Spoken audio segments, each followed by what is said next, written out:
Hello everybody, this is Krista and welcome back to Adventures in Metaphysics.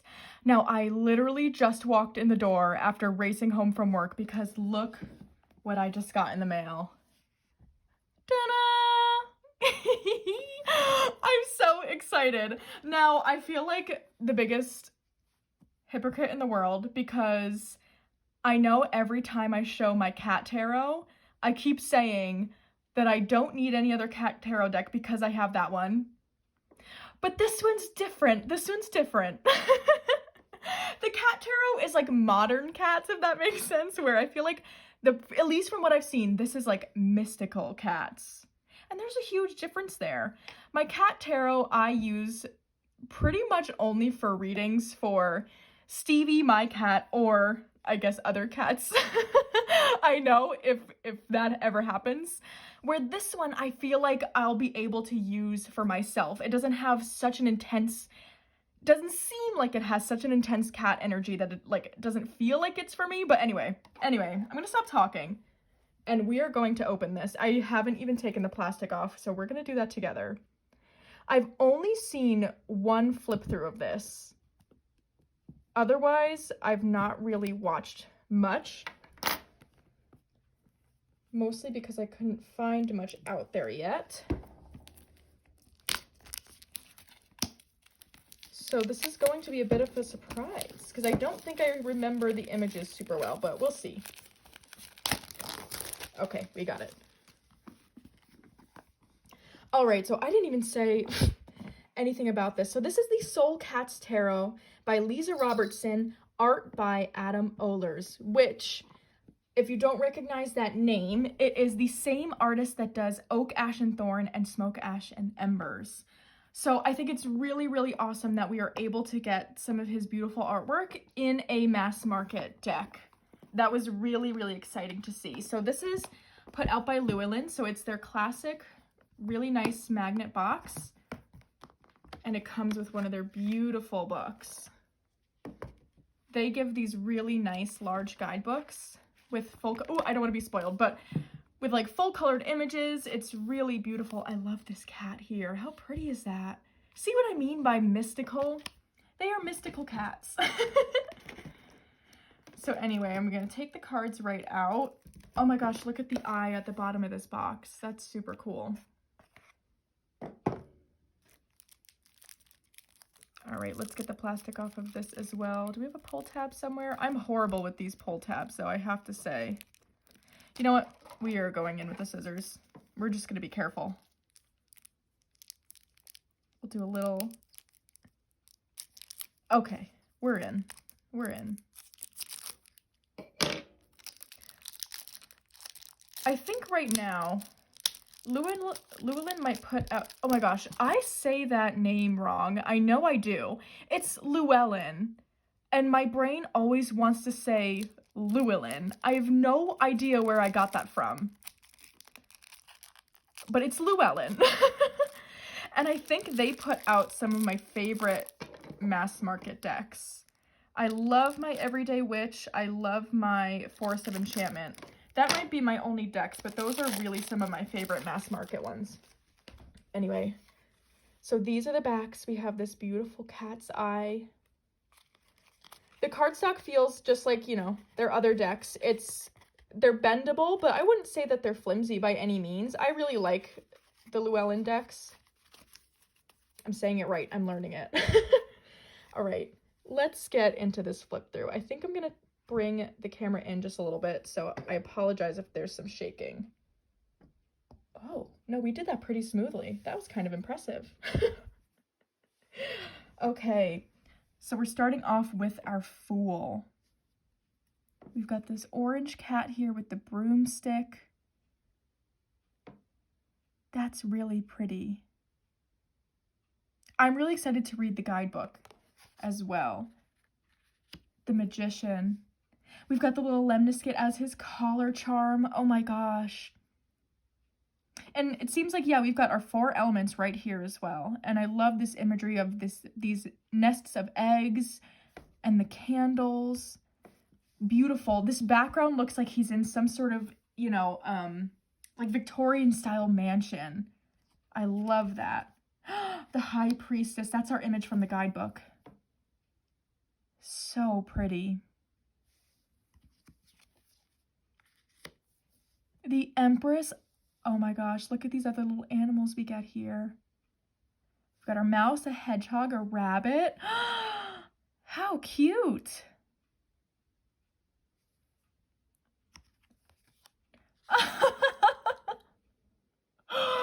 Oh, the Emperor. I think we've all known a cat like this.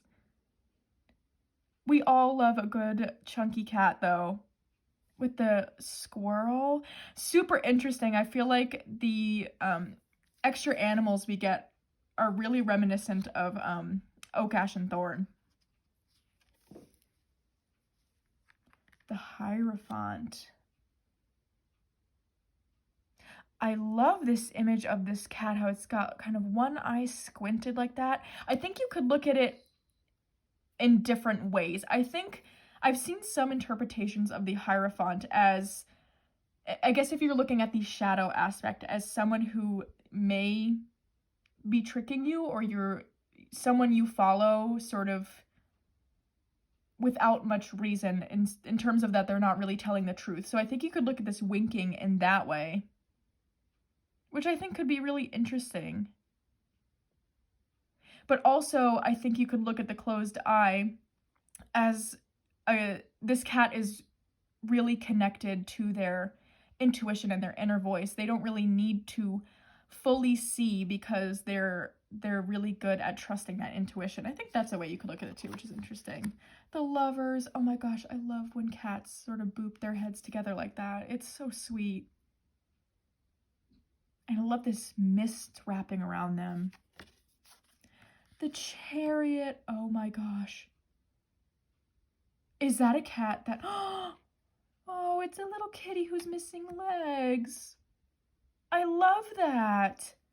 I love this world we're in too. Again, I'm just going to keep calling them mystical cats, but it feels that way. Strength.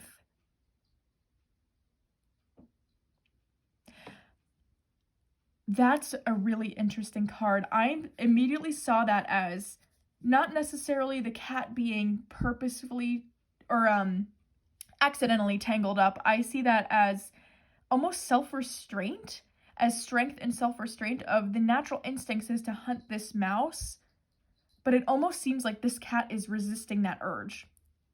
That's a really interesting card. The Hermit. Oh, I love that.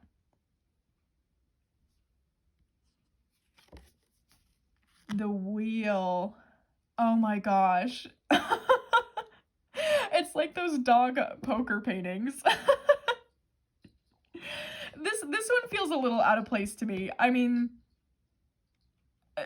I don't dislike it. I do like this card, but it does kind of pull you a little bit out of that mystical world that we've had so far. Justice. Oh my gosh, the hedgehog in here.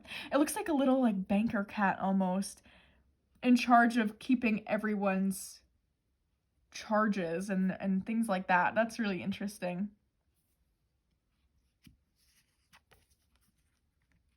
The Hanged Cat. Wow. This to me seems like a cat that was going after these birds and got himself tangled up in a mess, and now is getting this new perspective, which I think is a really interesting way to look at the Hanged Man, of sort of what comes before this new perspective you're gaining. And most of the time when we get a new perspective, it's because we royally messed up somehow. I think that's really interesting. Death. Oh.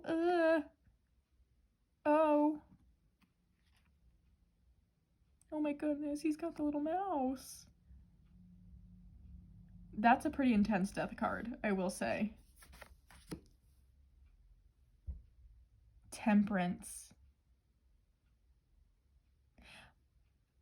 It's interesting that this cat has wings, but also if you see the tail here, and it looks a little bit arched, but it looks like it has that poofy tail that cats kind of get when they're fearful, how they sort of make themselves look bigger as a defense mechanism. And if you notice, it's not looking towards this cup that seems to have fire. It's looking towards the cup with some sort of water. So you can look at this as, temperance usually means balance, so I don't really know where I'm going with this, but the cat almost seems fearful of its own emotion, which is super interesting. The devil. So we do have some people in here. Interesting. The Tower. If anyone else is a cat owner, we've all had a moment like this. Stevie is known for throwing little temper tantrums when she's not getting enough attention, and she will hop up on any table and just start whacking off whatever's on there. She is a piece of work. The star. I love that we have the star in this kind of third eye space there. That's very interesting. It's kind of giving me the sense of the place where you can find the most hope is always going to be within yourself. I like that. The moon. Oh my goodness. I love this sort of, half and half color we're getting here. Ooh, what do we have? Super cool. Look at this crystal he's got as his little pendant. And we've got these animals. Oh, it's a wolf and the lobster. Okay. Oh, I love that card. That's beautiful. The sun. Oh my gosh. He's in his happy little sunspot with all the sunflowers. That's so cute. I love that. Judgment. Wow.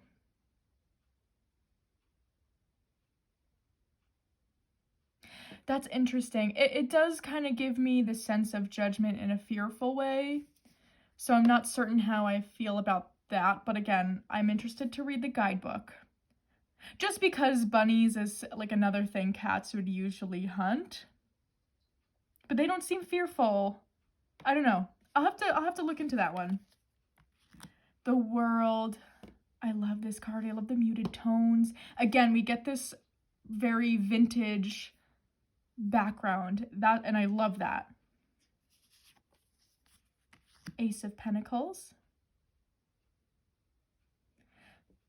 There's a little leaf in that third eye space to signify the earth element. That's really cool.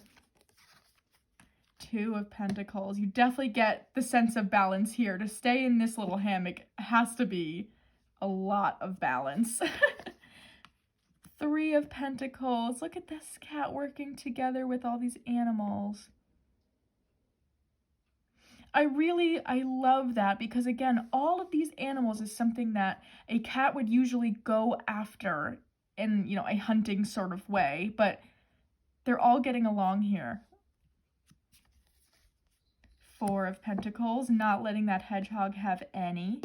That makes sense. Five of Pentacles. Oh my gosh. How could you not let that guy inside? Oh. Six of Pentacles. We get this sort of that scale in justice again. I kind of like that. I think it gives the idea of generosity, but not generosity outside of your means. You're evening the scale, but not tipping it in someone else's favor. Not giving too much. Seven of Pentacles.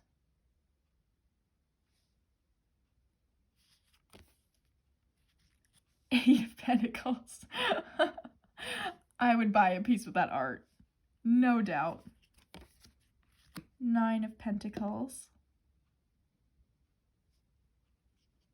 That looks like he's in such a good sunspot. 10 of Pentacles.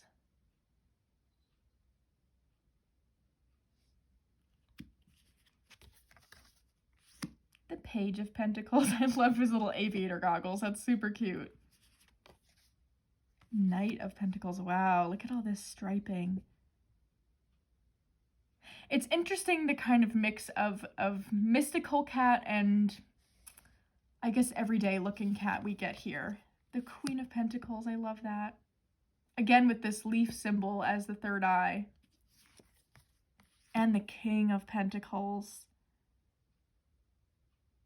That looks like one of those Maine Coon cats, I think they're called. They're really big ones. All right, moving on to the Wands. Oh my gosh, I love that image. The Ace of Wands. Ah! Oh my gosh. This one's kind of anthropomorphic, but not. I feel a little bamboozled by that one. I don't dislike it. I don't dislike it. It caught me off guard. Anyway, it does give very Two of Wands energy. See, like, now we go back. I mean, what's going on there? We're moving on. We're moving on. Three of Wands, a very classic image. Four of Wands. I love that our black kitties are getting some love in this one. Five of Wands. Ooh, this cat is escaping whatever's happening down here. That's kind of something you don't usually see. Six of Wands.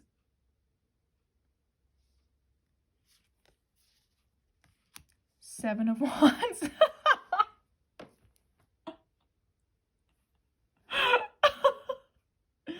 Oh my gosh. Look at the little woodland creatures are like picketing the cat, trying to scare him off. That's like that scene in Shrek when all the village people are after Shrek in the beginning of the first movie. Oh. This deck is so good. I'm loving this. Eight of Wands.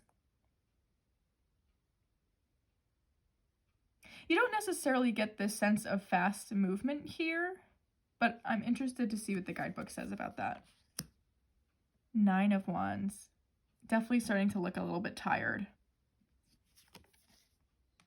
10 of Wands. So it seems like this cat is responsible for moving this cart here, which definitely looks super heavy for him. Page of Wands. Oh my gosh, he's got the little glasses too. That's so funny. Knight of Wands. Queen of Wands. I love that.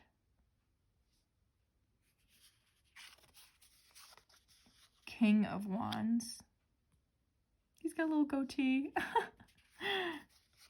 All right, onto our swords. Oh, I recognize this kind of cat, but I don't remember what they're called. They kind of look pretty, they kind of look alienish. Two of Swords. We've got these two squirrels are blindfolded and facing different directions, but the cat isn't. Huh. And the squirrels have the swords as if they're kind of on guard, but it's almost like they're on guard, but either they're not seeing the true danger or they don't really know for what. So it's almost like they're entirely missing the point because they don't see the threat right there. That's interesting. Three of Swords. Four of Swords.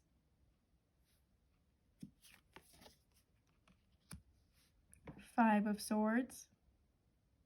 The cat is dragging this bag with the swords on it away from the woodland creatures. Six of Swords. Oh, that is so beautiful. Seven of Swords. So this is giving the sense, oh, that looks like the same broom that was in the Fool. Is that the same cat? No, it's not. We had the orange cat. I'm interested to see if there's anything meant by the brooms. Anyway, clearly the cat was able to get his hands on all these swords, and now he's sitting there cleaning himself almost. Interesting. Eight of Swords.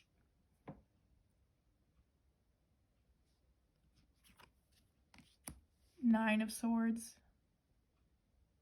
Doesn't this give you the sense that this, usually maybe the cat's owner sleeps here, but they're not there anymore, and that separation anxiety a cat might get. That's what that's making me think of. 10 of Swords. Oh my gosh. I think that's heartbreaking. I think I might have been right. I feel like this is the cat's owner. Oh my gosh, that's heartbreaking. But so good for that. 9 and 10 of Swords. Wow. Page of Swords. Knight of Swords. Queen. Ooh, I wonder what that is. I'm not familiar with that, but it looks like it should mean something. And our king. Oh, an extra long goatee. Oh, they're Siamese cats. They're Siamese cats. I figured it out after the whole suit. Okay, we're on our cups. Oh, we've got this cute little orange cat. Is this going to be all, maybe not all orange kitties, but 2 of Cups. There's a little goldfish in both of these cups. 3 of Cups. It's a little tea party. That's so cute. 4 of Cups. Huh. It seems like apathy, but not really in a bad way. He looks pretty content, not apathetic. It's interesting. 5 of Cups. Oh, he looks like mid-meow. 6 of Cups. Interesting.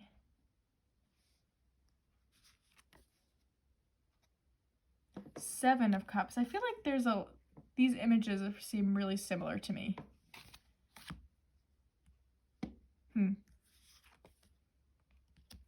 8 of Cups. 9 of Cups.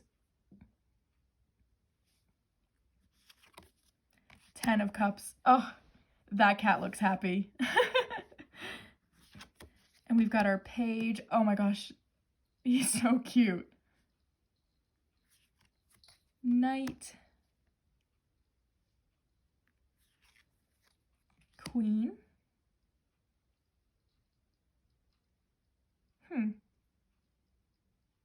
She looks a little bit fearful to me in this image.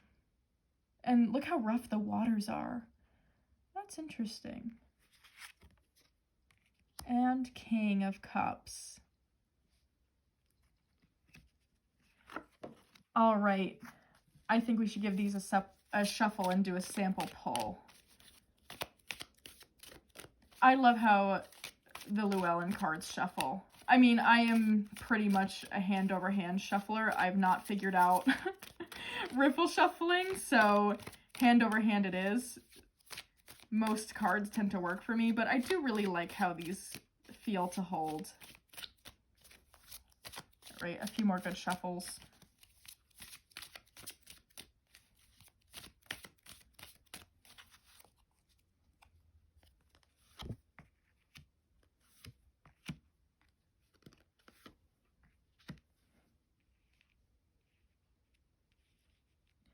Okay, so I think we should test out the guidebook as well, because I have an idea, I think, of what that's pointing to, but I would like to look at the guidebook. So let's get to, where's the wands? We've got 9 of Wands.